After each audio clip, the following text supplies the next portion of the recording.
She broke into a billionaire mansion in Florida on Christmas Eve. He claims her immediately. She was bleeding. Not from the barbed wire she'd scaled to get over the mansion's perimeter fence, though that had left its mark, but from the gash across her palm where the glass window shattered when she forced it open. Allison Reeves didn't plan to break into a billionaire's estate on Christmas Eve. But when you're a wildlife rehabilitator in Fort Lauderdale, Florida, and you get a frantic late-night call about an injured wolf spotted on a private beachfront property, you don't ask questions. You just go. Even if it means trespassing on one of the most expensive stretches of real estate in Palm Beach County. Even if it means risking arrest. Because here's the thing. Before we begin, take a breath. Get comfortable. Let the world slow down for a moment. Because you're about to be drawn into a story layered with mystery, deep emotion, and moments that linger long after the last word. While watching this, I want you to drop comment and let us know where you're listening from. New York, Ohio, Minnesota, or anywhere else in the world. This helps My Story reach more people. And if supernatural romance and werewolf tales hold a special place for you, please like the video, subscribe to Gracie Werewolf Story Bank, turn on the notification bell, and share this with someone who enjoys getting lost in a powerful story. Now, settle in. Here's the thing about Allison. She couldn't leave anything wounded behind. Not animals. Not people. Not even herself, though she'd been trying to ignore that last part for 3 years. 3 years since her mother died in a car accident on I-95 during a thunderstorm. 3 years since Allison stopped believing anyone would choose to stay. 3 years of pouring everything into creatures that couldn't speak, couldn't judge, couldn't abandon her the way loss had. The mansion loomed in front of her like something out of a fever dream. White marble columns catching the moonlight. Floor-to-ceiling windows that reflected the Atlantic's dark waves. A driveway lined with royal palms swaying in the humid December breeze that smelled of salt and gardenias. And somewhere inside or behind this fortress, a wolf that shouldn't exist in Florida was dying. The caller had been frantic. A woman, older, said she'd seen the animal dragging itself across the beach, leaving a trail of blood in the sand. Said it collapsed near the infinity pool of the Ashford estate. Said it looked like it had been mauled. Allison had asked why she didn't call animal control. The woman hung up. That should have been the first warning. But Allison was already in her truck, medical kit loaded, adrenaline spiking the way it always did when something needed saving. Her boots crunched against the pristine white gravel as she crept around the side of the house, medical kit slung across her shoulder, flashlight gripped in her uninjured hand. Blood dripped from her palm, leaving a trail she hoped wouldn't give her away. The wolf's tracks were easy to follow. Blood. Drag marks where his body had scraped against stone. The metallic scent of injury mixing with salt air, and something else, something wild and sharp that made the hair on her arms stand up. She found him near the infinity pool, collapsed on his side, ribs heaving. Massive. This wasn't a Florida panther or a coyote someone mistook for a wolf. This was the real thing. Easily 140 pounds of muscle and fur. Thick charcoal coat streaked with silver that caught the pool lights. Amber eyes that tracked her movement with an intelligence that made her stomach flip. Those eyes weren't animal. They were aware. Allison's breath caught. She'd worked with predators before. Bears. Panthers. Gators. But this was different. This felt like standing in front of something that understood her better than she understood herself. She knelt 6 feet away, keeping her movements slow and deliberate. The wolf's ears flicked forward. His lip curled, revealing teeth designed to tear through bone. A low growl rumbled from his chest, not aggressive, but warning. Don't come closer. I'll hurt you. But he didn't lunge. He was too weak. Allison could see the wounds now. Deep gashes along his ribs where something, claws, she thought, had ripped through muscle. A mangled front leg twisted at an unnatural angle. Puncture marks across his shoulder that looked deliberate. Targeted. Whatever attacked him hadn't been trying to scare him off. It had been trying to kill him. She inched closer, voice soft and steady. Hey. I'm not here to hurt you. I'm here to help. The wolf's breathing hitched. His amber eyes locked onto hers, and for a moment, just a moment, she could have sworn she saw something human flicker in their depths. Recognition, relief, desperation. Then he did something that made her heart stop. He lowered his head. Submitted. Allison's hands trembled as she opened her medical kit. She'd worked with aggressive dogs, feral cats, even a black bear cub once that had tried to bite her face off. But this was different. This felt personal, like he'd been waiting for her, like he knew she'd come. She moved closer, close enough to feel the heat radiating off his body, close enough to hear the ragged wheeze in his lungs. Her hands worked on instinct, cleaning the wounds with antiseptic, applying pressure to stop the bleeding, wrapping gauze around his ribs with the kind of care she'd give a child. And the whole time, the wolf watched her, not with the blank stare of an animal, but with the focused intensity of someone memorizing her face. Someone who'd been searching for her. "You're going to be okay," she murmured, more to herself than to him. "You're going to make it. I promise." She pressed gauze against the worst gash on his ribs. Blood soaked through immediately, warm and sticky against her fingers. The wolf didn't flinch, didn't growl, just kept staring at her like she was the only thing keeping him tethered to life. Maybe she was. Allison's throat tightened. "What happened to you?" The wolf's ears flattened. And then, the floodlights exploded on. Allison froze, heart slamming against her ribs. A voice, deep, controlled, laced with barely concealed fury, cut through the night like a blade. "You have exactly 5 seconds to explain why you're on my property before I call the police." She turned, and there he was. Grant Ashford, billionaire, recluse, owner of half the commercial real estate between Miami and West Palm Beach. The man whose name was whispered in boardrooms and charity galas, but whose face rarely appeared in public.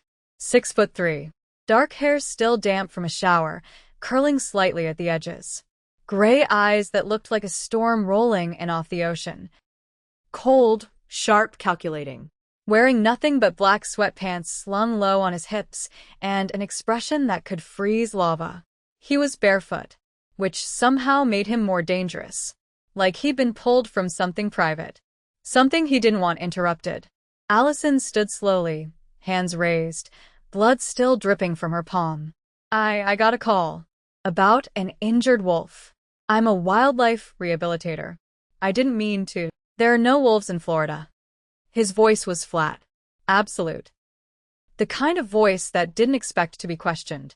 "I know that," Allison said, steadier than she felt. "But he's right here. Look." She gestured toward the pool. Grant's gaze flicked down, and something happened.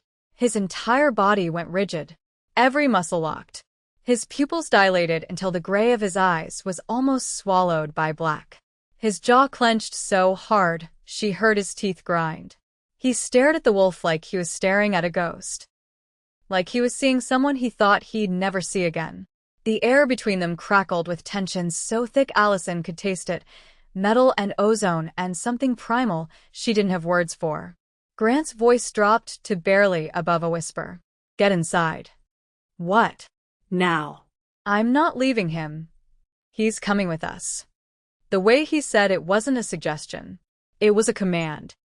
And Allison, who'd spent 3 years taking orders from no one, who'd scaled a fence and broken into a billionaire's estate because she refused to let anything suffer, found herself nodding. Because, whatever was happening here, it was bigger than her, bigger than the wolf. And she had just stepped into the middle of it. Episode 1. Grant Ashford's mansion wasn't just big. It was a fortress designed to keep the world out. This wasn't a home. This was a place where someone hid. But the most shocking part? The locked wing in the back. Grant carried the wolf, carried him, all 140 pounds of bleeding predator, like he weighed nothing. His bare feet moved silently across the marble, muscles in his arms and shoulders flexing with each step, face locked in an expression Allison couldn't read. Grief. Fury. Relief. Maybe all three. She followed, boots squeaking against the pristine floor, leaving faint bloody prints from where she'd stepped in the wolf's trail outside. Her injured palm throbbed. Her heart hammered so hard she could feel it in her teeth. "Where are we going?" she asked, jogging to keep up as Grant turned down a hallway she was certain hadn't been visible from the main foyer. "Somewhere safe." Safe from what? He didn't answer. They passed through a set of double doors that required a keypad. Grant punched in a code with his elbow, careful not to jostle the wolf in his arms. The doors opened with a pneumatic hiss, the kind you hear in hospitals or labs. Then another hallway. Shorter. Dimmer. Another door. This one required a biometric scanner. Grant pressed his palm against the glass panel, and Allison watched the green light sweep across his skin before the lock disengaged with a heavy metallic click. "How many security measures does one house need?" Allison muttered. Grant glanced back at her. "More than you'd think." The door opened, and Allison stopped breathing. The room beyond looked like a fusion of a veterinary surgical suite and a luxury recovery ward. Stainless steel exam table in the center, surrounded by equipment she recognized from her work, 4 stands, monitors, a crash cart. But the rest of it? Soft ambient lighting that didn't feel clinical. Temperature controls built into the walls. A section that looked almost like a bedroom. Plush furniture, thick rugs, blackout curtains. This wasn't thrown together. This had been built. Prepared. Waiting. Grant laid the wolf down on the exam table with a gentleness that didn't match the hardness carved into his face. He moved with precision, checking airways, feeling for broken ribs, assessing the wounds Allison had already treated. His hands were steady, like he'd done this before, like he'd done this 100 times. Allison stood in the doorway, mind racing, trying to process what she was seeing. "You can go now," Grant said without looking at her. "Excuse me? I'll take it from here." Allison crossed her arms, ignoring the sting in her injured palm. "I'm not leaving until I know he's stable." "He'll be fine." "You're not a vet." "Then why do you have a fully equipped veterinary operating room hidden in your house?" Grant finally looked at her. Those storm gray eyes locked onto hers with an intensity that made her knees weak. "Because I need it." "For what?" "Not your concern. You just carried a 140-pound wolf through your mansion like it was normal. You have biometric locks and surgical equipment, and," she gestured around the room. "This." "So, yeah, it kind of is my concern now." "Allison." She froze. "How do you know my name?" Grant's jaw tightened. "I know a lot of things." "That's not an answer." "It's the only one you're getting." The air between them crackled. Allison could feel her pulse in her throat, in her wrists, behind her eyes. Every instinct screamed at her to run, to get out of this house and never look back. But she didn't move, because the wolf, the animal she'd saved, the creature she'd wrapped in gauze and whispered promises to, was lying on that table, barely breathing. And she couldn't leave him. Grant turned back to the wolf, pulling supplies from cabinets that opened with a fingerprint scan. Saline. Antibiotics. Sutures. He worked with the efficiency of someone who'd done this before. Someone who knew exactly what he was dealing with. "You need to leave," he said quietly. "Forget you saw this. Forget this address. Forget tonight ever happened." "I can't do that." "You don't have a choice." "Who is he?" Grant's hands stilled. For a moment he didn't move, didn't breathe. Then, so softly Allison almost didn't hear it, "Someone I thought was dead." The pain in his voice was raw, unguarded. The kind of pain that comes from losing something you never thought you'd get back. Allison stepped closer. "What happened to him?" "Nothing you need to know about." "Grant." "Stop." The command in his voice was absolute. But underneath it, Allison heard something else. Fear. Not of her. Of what she'd stumbled into. The wolf whimpered. Both of them looked down. His amber eyes were open, staring directly at Allison with a focus that made her stomach flip. And then something started to happen. His body convulsed. Not seizure. Not distress. Transformation. Allison watched, frozen, unable to look away, as the wolf's body began to change. Not all at once. Not like the movies where it's fast and dramatic and over in seconds. This was slow, agonizing, real. Bones cracked and reformed with sounds that made Allison's stomach turn. Fur receded into skin. Limbs lengthened. Claws retracted into fingernails. The muzzle shortened, flattened, became a human face. Allison stumbled backward, hand flying to her mouth, medical kit slipping from her shoulder and hitting the floor with a crash she barely heard over the rushing in her ears. Where the wolf had been, now lay a man, older than Grant, maybe mid-40s, lean and muscular in a way that suggested years of physical labor or training. Scars everywhere, old ones, silver against tan skin. Fresh wounds still bleeding where the wolf's injuries had been. Dark hair streaked with gray. Face weathered and hard, but undeniably impossibly human. "Oh my God," Allison whispered. Grant moved fast. He grabbed a blanket from a cabinet, covered the man's naked body, checked his pulse with practiced efficiency. His face was unreadable, locked down. "You need to leave," he repeated, voice flat. What is this?" "Not your concern." He just... Allison couldn't finish the sentence. Couldn't find words for what she'd just witnessed. Allison. The sound of her name in Grant's mouth, calm, steady, almost gentle, cut through her panic. She looked at him. His expression softened. Just for half a second. Just long enough for her to see the exhaustion underneath the control. "Please, go home. Pretend this didn't happen." "For your own safety." "I can't. You don't have a choice." "Who is he?" Grant's eyes flicked to the man on the table. "Someone I failed." "What does that mean?" "It means you need to leave before." The man stirred. His chest rose and fell in shallow, ragged breaths. His eyes fluttered open, those same amber eyes that had watched Allison with impossible awareness when he'd been a wolf. His lips moved. A single word rasped out, barely audible. Allison. Her blood turned to ice. She hadn't told him her name either.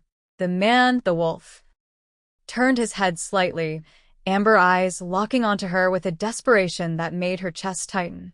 And then he said the word that changed everything. "Mate." The room went silent. Allison's mind went blank. And then the man's eyes rolled back, and he passed out. Grant exhaled slowly, shoulders sagging like he'd been holding his breath for years. Allison stared at the unconscious man on the table. At Grant. At the impossible reality she'd just stepped into. Her voice came out small, shaking. "What did he just call me?" Grant didn't answer. He didn't need to. Because deep down, in a place Allison didn't want to acknowledge, she already knew. If you were in Allison's place in that room, would you have run when you turned human? Be honest, drop your answer in the comments and tell us why. That one choice says a lot. Episode 2. Allison didn't go home. She couldn't. Not after watching a wolf transform into a man on a steel table. Not after hearing that man whisper her name like a prayer before passing out. Not after Grant Ashford, billionaire recluse who apparently ran a secret werewolf pack, looked at her with eyes that said you're in this now, whether you want to be or not. Grant set her up in one of the guest suites on the East Wing. Handed her a stack of clean clothes, soft cotton shirt, sweatpants that were 3 sizes too big, thick socks. Told her to rest. Like rest was even possible. The room was beautiful in that cold, expensive way. King-size bed with sheets that probably cost more than her rent. Floor-to-ceiling windows overlooking the Atlantic, waves rolling in under the moonlight. Minimalist furniture. Abstract art that looked like someone had thrown paint at a canvas and called it genius. But Allison couldn't stop moving. She paced. 13 steps from the window to the door. Turn. 13 steps back. Her boots had been left by the bed, still stained with blood and dirt from the break-in. Her phone sat useless on the nightstand. No signal. No bars. Just a black screen that reflected her own pale face back at her. She suspected that wasn't an accident. Grant Ashford didn't seem like the type of man who left anything to chance. Her mind kept replaying it. The shift. Bones cracking and reformed. Fur receding into skin. The way the wolf's amber eyes had stayed the same even as everything else changed. The desperation in his voice when he'd called her mate. Mate. What did that even mean? Allison pressed her forehead against the cool glass of the window, staring out at the ocean. The horizon was just starting to lighten, deep purple bleeding into navy blue. Christmas morning was coming. People were waking up to presents and coffee and normalcy. And she was trapped in a billionaire's mansion with a man who could turn into a wolf and apparently thought she belonged to him. Her reflection stared back at her from the window. Dark circles under her eyes. Blood still dried in the creases of her injured palm. Hair falling out of its ponytail in messy strands. She looked like someone who'd been through a war. Maybe she had. Around 3 a.m, there was a knock. Soft. Deliberate. Not demanding. Allison turned from the window. The door opened. Grant stood in the doorway, holding 2 mugs of coffee. He'd changed. Traded the sweatpants for jeans and a dark Henley that made his eyes look even more gray. His hair was still damp, like he'd showered again, trying to wash off the blood, the fear, the weight of whatever he'd just survived. He looked exhausted, not physically, emotionally, like he'd been holding himself together by sheer force of will for so long he'd forgotten what it felt like to let go. Is he okay? Allison asked. Grant stepped inside, set the mugs down on the nights. Tanned beside her useless phone. Stable. Sleeping. His body's healing faster than it should, but that's normal for us. Normal, Allison repeated. The word felt absurd in her mouth. For werewolves, yes. She sat on the edge of the bed, legs suddenly too weak to hold her. And you're one too. It wasn't a question. Grant nodded. Didn't elaborate. Just stood there watching her with that same unreadable expression he'd worn since the moment he'd found her kneeling beside Knox at the infinity pool. How many of you are there? In Florida? Maybe 300. Nationwide? Tens of thousands. Globally? He shrugged. No one knows for sure. We've been here longer than the colonies. Longer than most human cities. We've learned to blend in. Allison picked up one of the coffee mugs. Black. Strong. Still hot enough to burn her tongue. She welcomed the pain, something real and physical to ground her. Why did he call me his mate? Graham was quiet for a long moment. Then he moved to the armchair across from the bed and sat, elbows on his knees, hands clasped. Because you are. That's not how biology works. It's not biology. It's something older. Deeper. He paused, searching for words.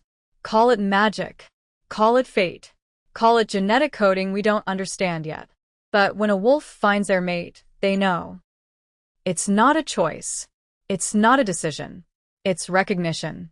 Like your soul has been searching for someone your entire life, and suddenly they're standing in front of you. That sounds insane. I know. And he's mine. Apparently. Allison set the mug down before she dropped it. Her hands were shaking. Do I get a say in this? Grant's expression softened, just slightly, just enough for her to see the empathy underneath the control. Of course. You're human. The bond only fully forms if both people accept it.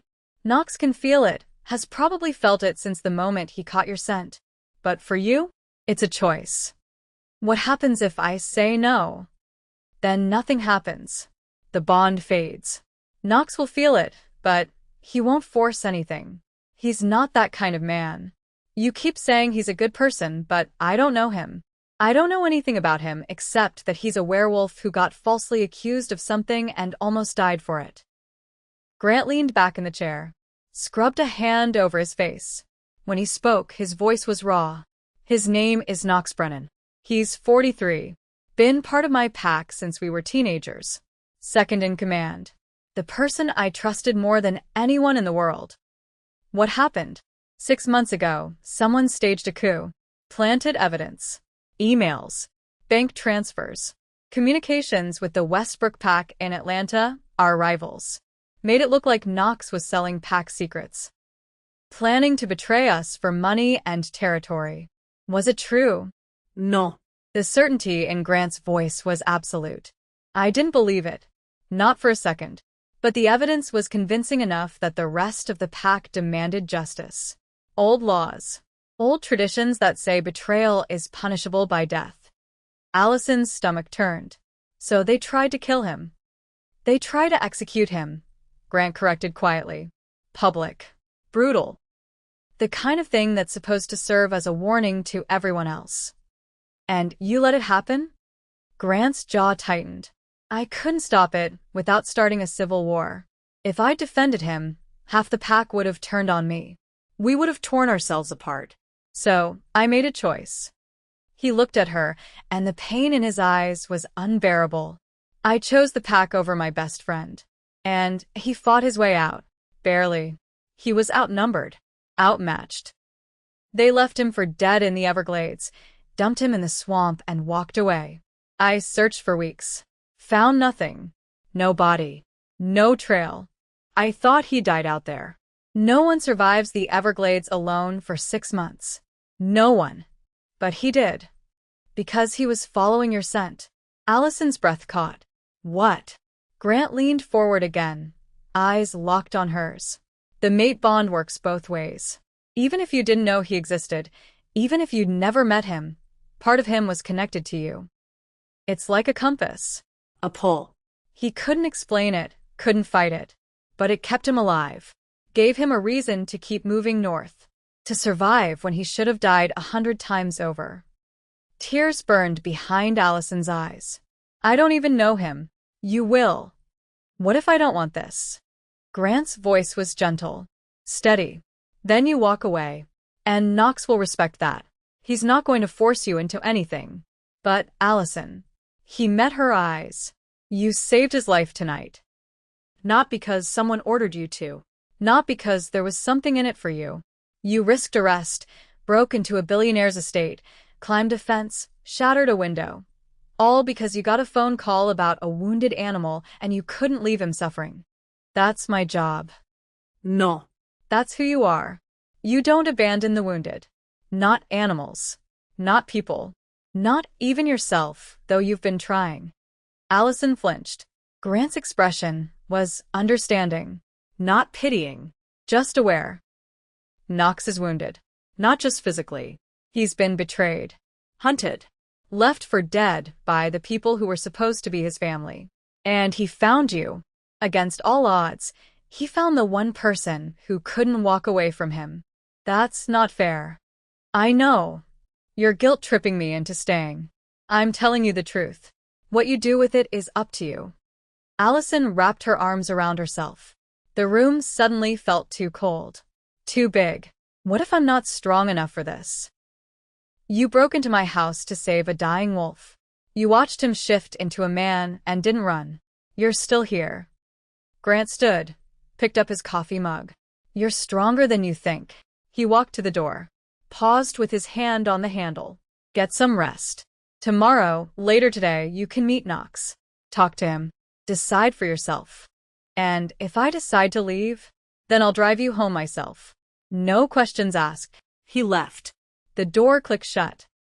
And Allison sat alone in the guest suite, watching the sun rise over the Atlantic, wondering how her life had become something out of a fantasy novel in the span of 6 hours. Wondering why, despite everything, she hadn't already left. Episode 3. Knox woke up 2 days later. Allison was sitting beside his bed when his eyes opened, those same unsettling amber eyes that had watched her with impossible awareness when he'd been a wolf. Eyes that seemed to see straight through skin and bone, straight into the parts of herself she kept hidden. You're real, he said, voice rough from disuse.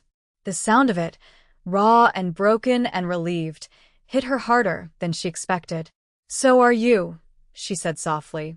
I thought I dreamed you. Not a dream. Knox tried to sit up.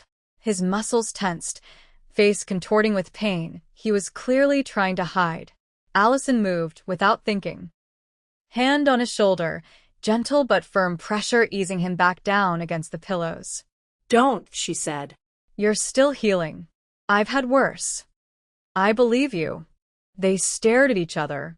The medical suite was quiet except for the soft hum of the air filtration system and the distant sound of waves crashing against the beach outside. Morning light filtered through the blackout curtains Grant must have opened at some point, casting everything in soft gold. Knox looked different in human form. Older than she'd expected, mid-40s, maybe. Strong jawline covered in several days' worth of stubble. Dark hair streaked with silver at the temples. Scars everywhere. Thin white lines across his collarbone, a jagged one along his ribs, another that disappeared under the blanket covering him. A man who'd survived things that should have killed him. But it was his eyes that held her. Amber. Intense. Focused on her like she was the only thing in the world that mattered. Allison should have felt afraid. Should have been calling the police, the news, someone who could explain what she'd stumbled into. Should have been running as far from this mansion and these impossible men as she could get. But all she felt was curious. And something else. Something she didn't have words for yet. Why me? She asked. Knox was quiet for a moment, studying her face like he was trying to memorize every detail. I don't know. The bond doesn't come with instructions. It just is. Do you feel it? Right now. Every second. His honesty was disarming. No attempt to soften it or make it easier to hear. What's it like? Allison asked. Knox's throat worked. He looked away, staring at the ceiling like he was searching for the right words. When he spoke, his voice was barely above a whisper. Like I've been underwater my whole life. Drowning. And you're the first breath of air. Allison's chest tightened. Her injured palm throbbed where she'd gripped the edge of his bed. I know this is a lot, Knox continued, turning back to her. I know you don't owe me anything. You didn't ask for this. Didn't ask for me. He paused, jaw clenching. But I need you to understand, I would never hurt you. Never force you into anything. If you want me gone, I'll disappear. You'll never see me again. Where would you go? Doesn't matter. It matters to me. Something flickered in his amber eyes. Hope. Fragile and tentative, like he was afraid to believe she actually meant it. Why? He asked. Because you almost died. Because someone betrayed you and tried to execute you and left you to rot in the Everglades for 6 months. Because you survived all of that just to find me. Allison's voice cracked. So yeah, it matters. Knox's expression cracked open. Vulnerability, she suspected he rarely showed anyone. I don't deserve you, he said quietly. That's not your call to make. Over the next week, Allison stayed. She told herself it was professional, medical necessity. She needed to monitor Knox's recovery, make sure the wounds healed properly, watch for infection or complications. That was all. But really? She wanted to know him. Grant had given her free run of the mansion. Showed her the kitchen, massive, all stainless steel and marble countertops that looked like they'd never been used. Told her to help herself to anything. The pantry was stocked like a grocery store. The fridge full of fresh food that someone must have delivered while she slept. She spent her days in the medical suite with Knox. And Knox, despite everything he'd been through, despite the scars and the trauma and the betrayal, was kind. He didn't push. Didn't demand. Didn't ask her to make decisions she wasn't ready for. He just existed in her orbit. Patient. Steady. Present. They talked. About everything. About nothing. Allison told him about her work, the rehabilitation center in Fort Lauderdale that was always underfunded and overcrowded. The animals she'd saved. The ones she couldn't. The baby raccoon she'd bottle-fed for 3 weeks who'd eventually been released back into the wild, and sometimes still showed up at her apartment window. She told him about her childhood in Tallahassee. Growing up with a single mom who worked 2 jobs and still found time to take Allison to the coast every summer. The time she'd tried to rescue a baby gator from a drainage ditch and almost lost 2 fingers. Her mom had laughed and cried at the same time, bandaging her hand while saying you're going to save the whole world one day, aren't you? She didn't tell him that her mom had died 3 years ago. Not yet. Knox listened. Really listened. Not the way people usually did, nodding absently while thinking about what they wanted to say next. But with his whole attention. Like every word mattered. Like she mattered. He told her about his life before the betrayal. Growing up in the pack. Learning what he was at 13 when the first shift hit him like a freight train during a family camping trip in the Ocoee National Forest. The terror, the pain, the certainty that he was dying. But then my dad shifted too, Knox said, a small smile pulling at his mouth. Showed me it was okay. That I wasn't a monster. Just different. Where's your dad now? The smile faded. Dead. 10 years ago. Heart attack. Human side, not wolf. Me too. He told her about being second in command. The weight of it.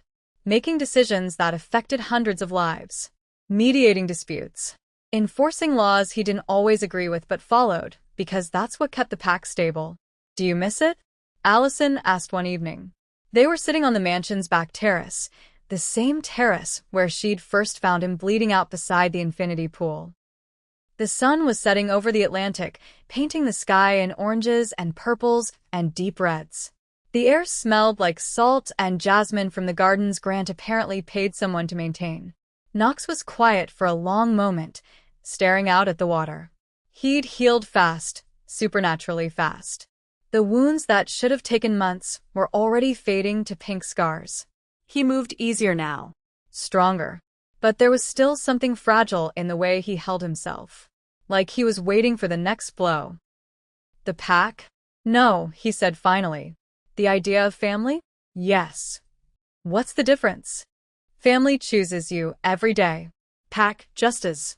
You're born into it, bound by blood and territory and old laws that don't make sense anymore. But you don't get to leave. Not really. Grant chose you. Knox's jaw tightened. And look where that got him.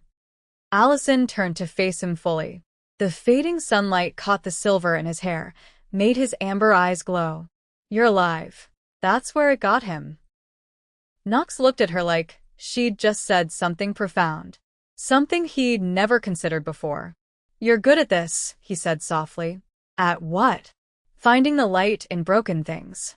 Maybe I just see what's already there. His hand moved, slow, deliberate, giving her time to pull away. His fingers brushed hers where they rested on the arm of her chair. Warm. Calloused. Steady. Allison didn't pull away. They sat like that as the sun disappeared below the horizon.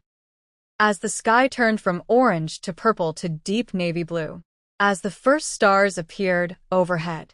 And for the first time in 3 years, since her mom died and left a hole in her chest that nothing seemed to fill, Allison felt something other than empty. That night, Allison woke to the sound of howling. Not from inside the mansion. From the beach. Multiple voices. Overlapping. The sound primal and chilling and wrong in a way that made every hair on her body stand up. She threw on the robe Grant had left for her, didn't bother with shoes, and ran. Down the hallway. Down the stairs. Through the main foyer with its cold marble and expensive art. Grant was already at the floor-to-ceiling windows overlooking the beach, phone pressed to his ear, expression harder than she'd ever seen it. What's happening? Allison asked, breathless. Grant hung up, turned to her, and the look in his storm-gray eyes made her stomach drop. Knox's old pack, he said flatly. They know he's here. How? Someone talked. Doesn't matter who. He moved away from the window, started pacing. They're demanding I hand him over. You can't. I don't plan to. Grant stopped, looked at her directly. But Allison, they won't stop. And if they find out about you, about the bond. He didn't finish. He didn't need to. Allison's heart hammered against her ribs. Her injured palm, mostly healed now, throbbed with phantom pain. What do? We fight. A voice from the stairs, low, controlled, but vibrating with barely contained fury. No. Knox stood at the top of the staircase, fully dressed in jeans and a dark shirt Grant must have given him. His amber eyes glowed faint gold in the darkness. Not fully shifted, but close. Dangerous. You don't fight for me, Knox said, descending the stairs with the fluid grace of a predator. Not anymore. Knox. I'll turn myself in. Something snapped inside Allison. Like hell you will, she said, voice sharp enough to cut. Both men stared at her. Allison crossed the foyer, planted herself directly in front of Knox, hands on her hips. She had to tilt her head back to meet his eyes. He was easily 6 inches taller, but she didn't care. "I don't care what your old pack wants," she said. "I don't care about laws I don't understand or traditions that say you deserve to die for something you didn't do. You're not going back there. Allison, you don't know what they'll do. Then we leave. Tonight. All of us." Grant stepped forward. "Where?" "I don't know. Anywhere. North Carolina. Tennessee. Canada, if we have to. Somewhere they won't find us." Knox's expression cracked. His amber eyes went wide, disbelief and hope and something that looked dangerously close to love warring across his face. "You do that?" For me. "For us," Allison said. The word hung in the air between them. And for the first time since she broke into Grant Ashford's mansion on Christmas Eve, since she found a dying wolf and saved him without knowing he was her fated mate, Allison realized she meant it. She wasn't running from this. She was running toward it. Episode 4. They left before dawn. Grant drove.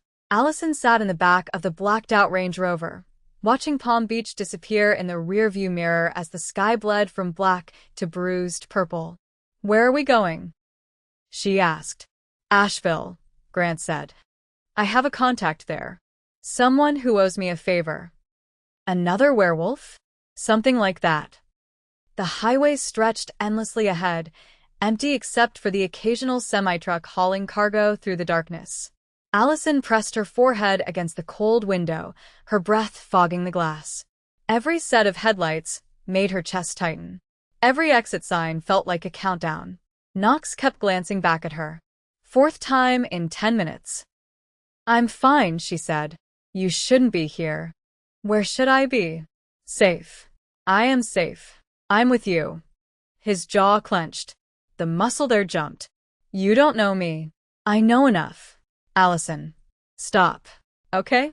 Just stop. I made my choice. You don't get to take that away from me." Knox turned fully in his seat, his amber eyes catching the first rays of sunrise. "Why? Why what? Why choose me? You could have anyone. You're smart. Kind. Beautiful. You could walk away right now and build a perfect life with someone who isn't." "Isn't what?" "A werewolf. Someone who was betrayed.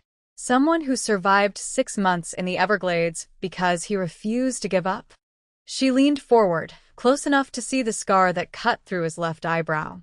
Close enough to smell cedar and earth and something wild she couldn't name. "You think I don't see you, Knox? You think I don't understand what it's like to feel broken?" His throat worked. "Allison. I've spent 3 years pretending I'm fine. That losing my mom didn't destroy me. That working 70-hour weeks saving animals I'll never see again somehow fills the hole she left behind." Her voice cracked. The tears came before she could stop them. "But then I met you. And for the first time in 3 years, I felt something. Not just sympathy. Not just duty. I felt alive." Knox reached back. His hand engulfed hers, warm and rough and solid. Real. "I feel it too," he whispered. The moment hung between them dawn light through trees, fragile and perfect and impossibly brief. Grant cleared his throat. "Hate to interrupt, but we've got company." Allison whipped around. 3 cars. Black SUVs with tinted windows. Closing in fast from the south, their engines roaring as they ate up the distance between them. "Hold on," Grant said. And then he floored it. The Range Rover lurched forward with a growl that vibrated through Allison's bones. She grabbed the door handle as Grant swerved into the left lane, cutting off a sedan that blared its horn in protest. The speedometer climbed, 70, 80, 90. The SUVs matched them. Knox twisted in his seat, watching through the back window. "They're not even trying to hide it."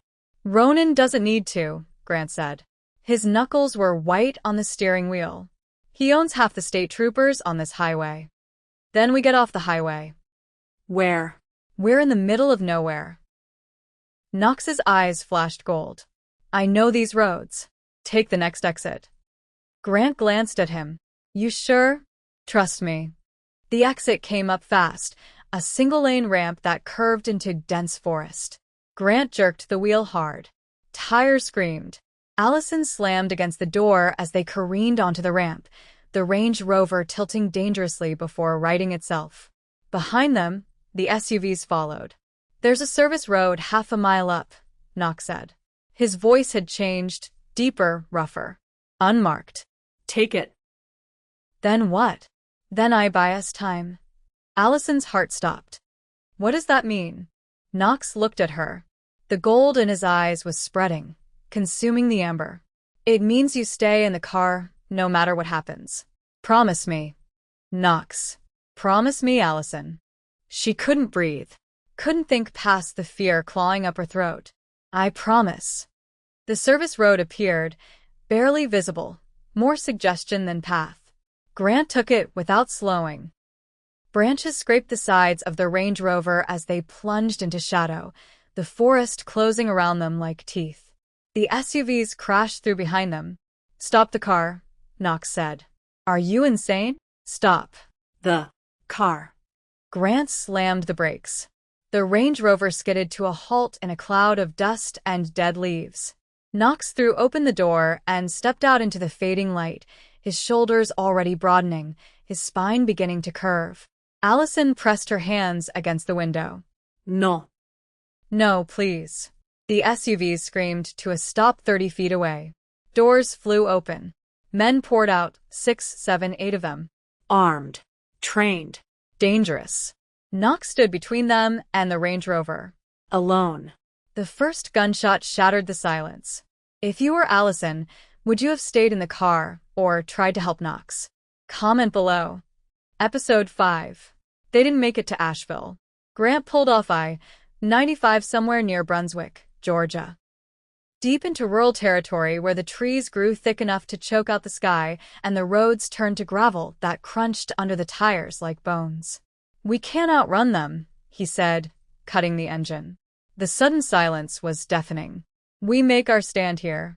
3 against how many? Allison's voice came out steadier than she felt. "Does it matter?" Knox was already out of the car before Grant finished speaking, his eyes glowing full gold now, body vibrating with barely controlled energy that made the air around him shimmer. "Stay behind me," he told Allison. "Not a request." "Knox. Please." The word cracked something open in her chest. She nodded. The SUVs pulled up in a cloud of dust that painted everything sepia-toned and apocalyptic. Doors opened with mechanical precision.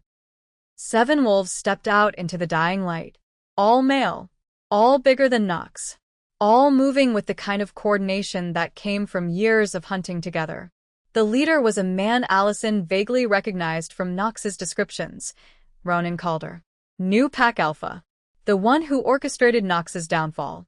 He was tall, broad-shouldered, with dark hair going silver at the temples and eyes like ice chips. Well, Ronan drawled, thick Georgia accent dripping with mock surprise that fooled no one. "Knox Brennan. Alive and well. Color me shocked." "Ronan." Knox's voice was flat. Empty. The voice of a man who'd already decided how this would end. "You've caused us a lot of trouble, brother. Running off like that. Making us look bad. Making people ask questions we don't appreciate answering. You tried to kill me. We were following the law. You were following a lie." Ronan's smile faded like smoke. "Doesn't matter now. You're coming back. Willingly or in pieces. Your choice." Grant stepped forward, positioning himself at Knox's right flank. "He's under my protection." "Your protection means nothing outside Florida, Ashford. You know that. You've always known that. Then it's a good thing we're heading back. You won't make it." The tension snapped like a live wire touched to water. And then chaos. The wolves attacked in a coordinated rush that spoke of military training and pack tactics refined over decades. Knox shifted mid-lunge, his transformation faster than Allison thought possible. 1 second man. Next second, a massive silver and charcoal wolf crashing into Ronan with the force of a freight train. The impact sounded like thunder, like the earth splitting open. Grant shifted too, bigger, darker, his wolf form almost black with a white streak down his spine. He took two wolves at once, jaws snapping, claws raking through fur and flesh.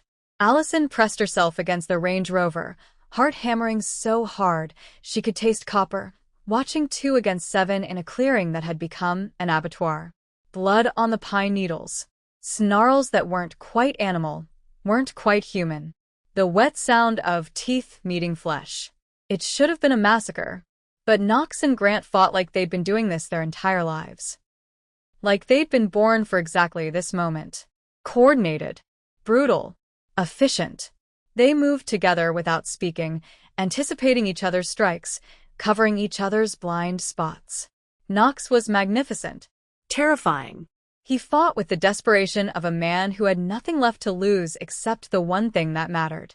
Every movement was purpose. Every strike was retribution. And then one of Ronan's wolves broke through. A rust-colored male, with scars crisscrossing his muzzle. He saw his opening and took it, peeling away from the main fight and heading straight for Allison with single-minded focus. Kill the mate. Break the alpha. She didn't have time to scream. But Knox did. The sound that tore from him wasn't human. Wasn't wolf. It was something primal and ancient and absolutely terrified. He threw himself between them, took the hit meant for her, teeth that would have torn out her throat sinking instead into his shoulder. He went down hard, blood spraying across the gravel. Something inside Allison snapped. Not fear. Not panic. Something colder. Sharper. She didn't think. Didn't plan. Didn't waste time being afraid. She just moved, grabbed the tire iron from the back of the Range Rover, where Grant kept emergency supplies, and swung with everything she had. All her rage. All her grief. All her love. The iron connected with the rust-colored wolf's skull with a sound like a baseball bat hitting a melon. The wolf yelped, high and pained, stumbled back with his eyes rolling white. And in that moment, that single heartbeat of disorientation, Knox surged up from the ground. Blood poured from his shoulder, but he didn't seem to feel it. He grabbed the wolf by the throat, lifted him off the ground, and ended it with one savage twist. The body hit the earth and didn't move again. The fighting stopped. All eyes turned to Allison. Standing there with a tire iron in both hands, blood splattered across her white shirt, breathing hard like she'd run a marathon. Eyes blazing with something that looked like fury and felt like transformation. Ronan started laughing. The sound was wrong. Like bells in a graveyard. Oh, this is rich. The human thinks she's pack. The veterinarian thinks she can fight wolves. Knox shifted back to human form in a ripple of muscle and bone. Blood streaked his chest, ran down his arm, dripped from his fingers. His voice came out low and dangerous, the kind of voice that made smart people step back. She is pack. She's my mate. And if you touch her again, I will rip your throat out and make it last. I will make you beg. I will make you understand what it means to lose everything. The clearing went silent except for the sound of labored breathing and blood dripping onto gravel. Ronan's smile died like a candle in wind. Your mate. Yes. A human. Yes. Ronan looked at Grant, searching for what? Sanity? Backup? Confirmation that the world hadn't just tilted off its axis? You allowed this. I don't allow anything. But I respect it. More than that, I recognize it. True mates don't ask permission, Ronan. They don't bow to tradition or politics or your fragile ego. This is against tradition. Tradition is what got us here, Grant snapped. Tradition is what let you frame an innocent man. Tradition is what made you paranoid enough to believe Knox would betray his own pack. Tradition is a cage, Ronan, and we're done living in it. Silence stretched like wire pulled taut. And then Ronan did something unexpected. He nodded. Just once. Slow. Deliberate. The nod of a man making calculations, adjusting strategies, filing information away for later use. Keep her. Keep your broken wolf. But don't ever come back to Georgia. Don't cross our territory. Don't speak our name. Because next time, we won't stop. Next time, we won't give you the mercy of a fight. He signaled to his pack with a gesture Allison didn't understand. They left, Just like that.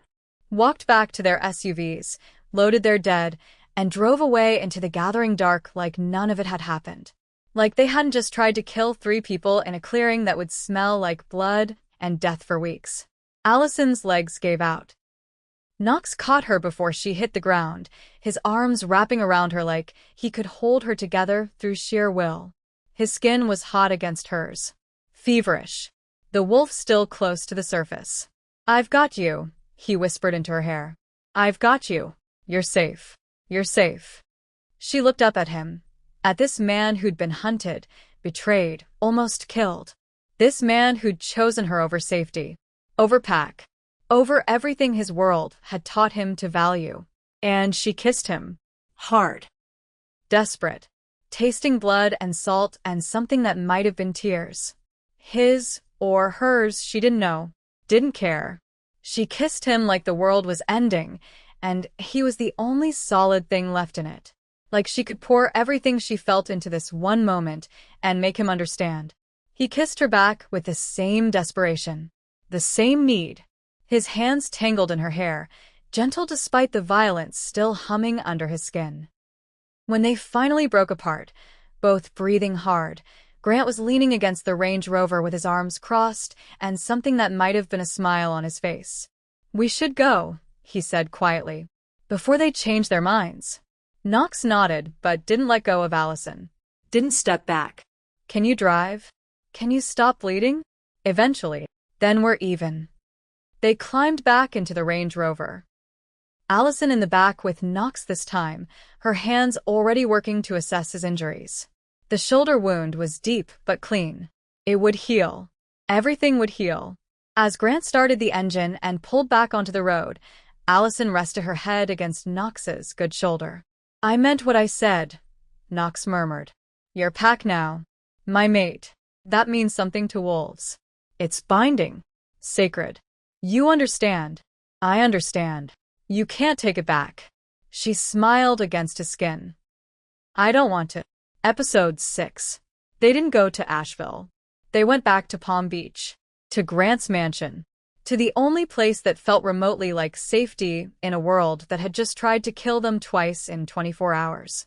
And for the first time in 6 months, Knox could finally breathe. The mansion was dark when they arrived, the ocean a black mirror beyond the windows. Grant disappeared upstairs without a word, leaving them alone in the vast silence. Knox's shoulder had stopped bleeding, but the wound still gaped angry and raw. Allison cleaned it without speaking, her hands steady even though he could hear her heartbeat racing. "You should rest," she said when she finished bandaging him. "So should you." "I can't. Allison. We should talk." The words came out fast. Determined. Like she'd been holding them in for hours and couldn't anymore. They ended up on the terrace again. Same spot they'd sat a week ago when this was still simple. When he was just a dying wolf and she was just a veterinarian trying to save him. But everything was different now. The air tasted like salt and night-blooming jasmine. Moonlight painted everything silver. Knox stood at the railing, watching the waves, acutely aware of Allison behind him. Her presence pulled at something deep in his chest, something that felt like gravity or magnetism or fate. "About what?" Knox asked, though he already knew. "About what happens next." "What do you want to happen?" She moved to stand beside him, her shoulder brushing his. The contact sent electricity skating across his skin. "I want the truth. What does it mean to be your mate?" Knox exhaled slowly, choosing his words carefully. This mattered. This moment would define everything that came after. "It means we're connected. Not just emotionally, biologically, magically. My wolf recognizes you as the other half of my soul.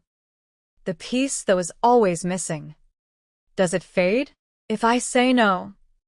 The question hurt more than the shoulder wound. "It'll always be there, like a compass that only points one direction. But I won't force it on you. You're not a wolf. You're human. You have a choice. You'll always have a choice. And if I choose you, then we complete the bond. And you become part of my world. For the rest of our lives. However long that is." Allison turned to face him fully, moonlight catching in her dark hair, turning her eyes luminous.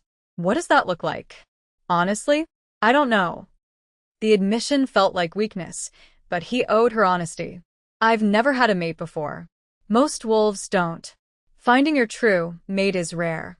Maybe 1 in 1,000. 1 in 10,000. But I imagine it looks like this. Talking. Learning each other. Building something that's ours. Not pack. Not tradition. Just us. Would I change? Physically? No. You'd still be human. Still age the same way. Still need sleep and food, and all the things humans need. But, he heard the question beneath the question. But you'd feel the bond. Know when I'm hurt or afraid or happy. Dream my dreams, sometimes. The wolf part of me would always recognize you. Protect you. It's not ownership, Allison. It's partnership. The deepest kind. She was quiet for a long moment, her gaze distant, processing. A night bird called somewhere in the gardens below. The ocean whispered against the shore. Then, I'm scared. The vulnerability in those 3 words nearly undid him. Of me?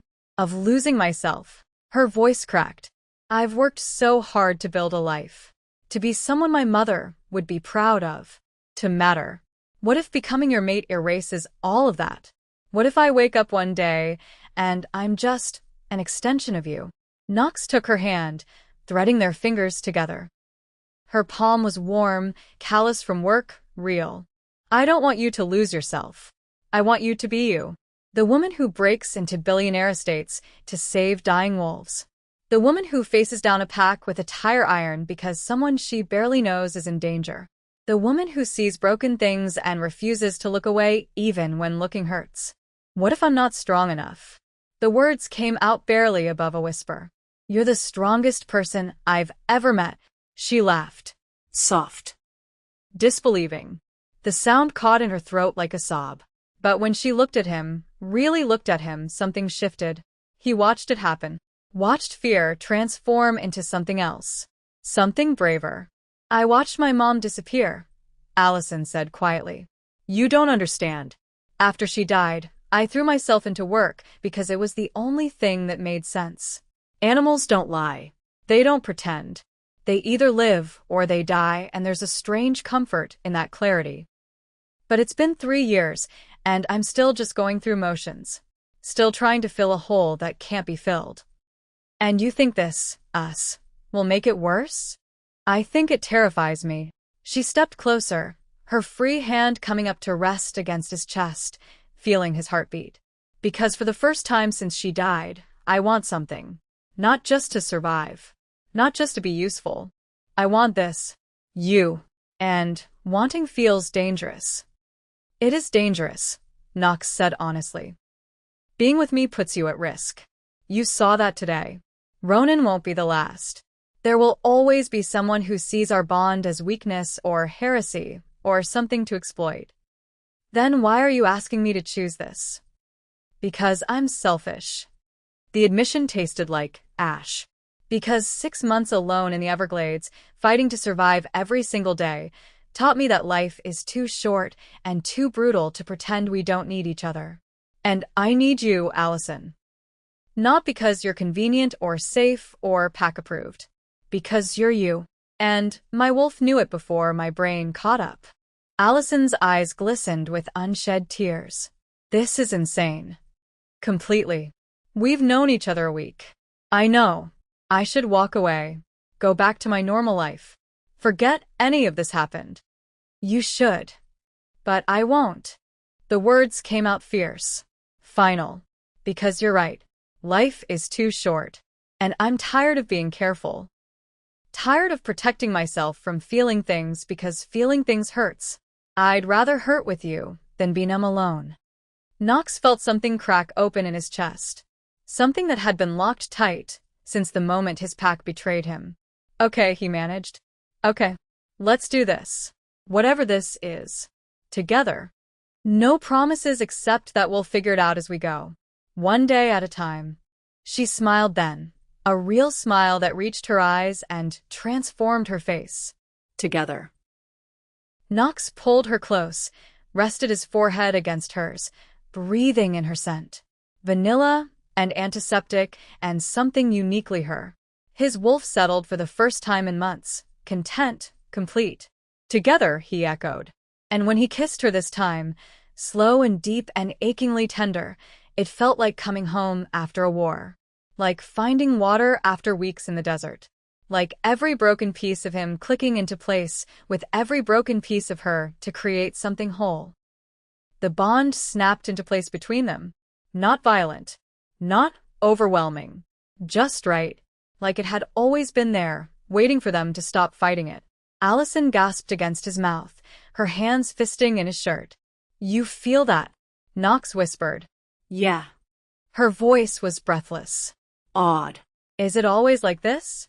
I don't know, but I hope so.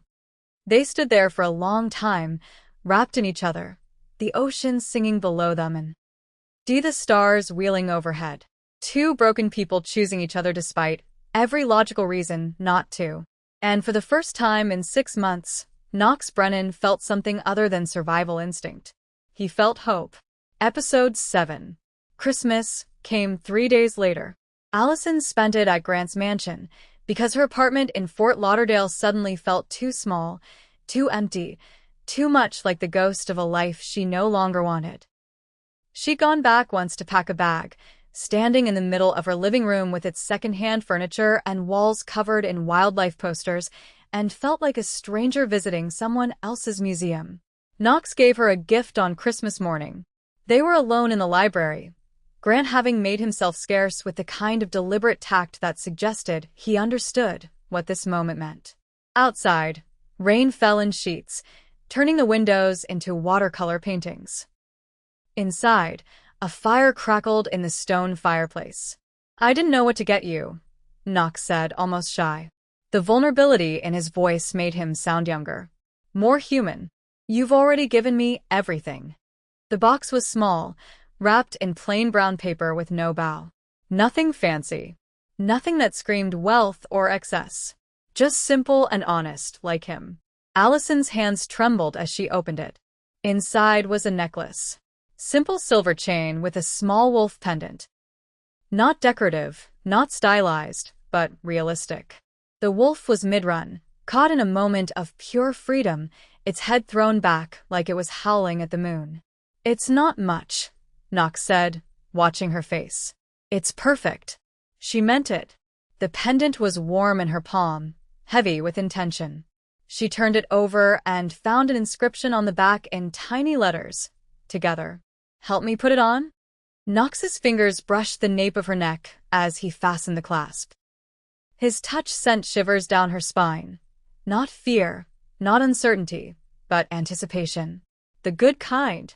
The kind that felt like standing on the edge of something vast and choosing to jump anyway. And when the metal touched her skin, she felt it. The bond. Not overwhelming.